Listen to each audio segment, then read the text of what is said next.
a late round and managed to win out. Yeah, they do. And a lot of it at the very end, at the most critical moment, comes down to Will, right? It seemed like they were going to lose that map as soon as NRG went up to 12. But after NRG so consistently on their attacking side, we're throwing like that same Sova dart that went bottom mid, cleared away bench. Will found a way to creep up past that, whether that was just straight up walking into mid and peeking tiles or walking out down catwalk. He found these multiple moments where he came up with kills, TP'd off, was able to convert into more later in the round. That was the difference maker at the bitter end for 100 Thieves. Yeah, and it was really important for them to find that, because I think in kind of previous iterations of this matchup and previous iterations of just 100 Thieves in general, last stage, they were kind of fraught with these inconsistencies with Will. The casters were talking about it right at the very end. But coming into Chamber, he's now playing it on 2 maps. Previously, 100 Thieves was a team that barely played that agent whatsoever. Now it feels like that's their center, and it works really well for them. I think Asuna as well was having a really nice game as an individual and helping out on that initiator. I think he's getting a better and better grasp of how to play that initiator role. It looked a lot more comfortable in this series. I mean, throughout the entire series, Asuna was on fire because,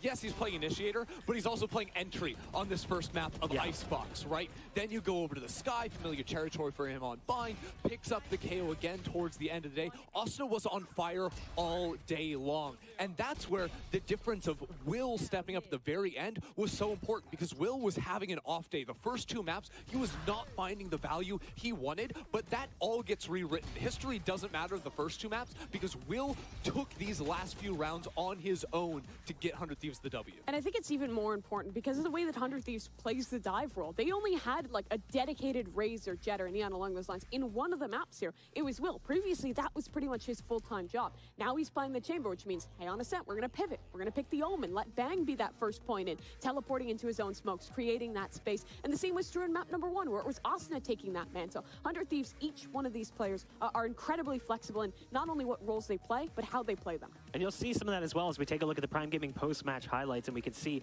just how differently 100 Thieves kind of approached the map. You mentioned it on Icebox. We kind of saw the dive agent being Asuna at times. He's just kind of running it. I honestly feel like when I watch him play, it doesn't count as dive if you just press W and you don't go fast. So here's the thing. When I watch Asuna play KO, I feel like his agent actually moves like 5% faster than other KOs. Because like you just watch him play, everything feels like it's accelerated. Like he's got his POV cranked to like 110 to create that artificial feeling of acceleration. He just plays so fast in comparison to other KOs. Yeah, he definitely takes on the entry role on that map.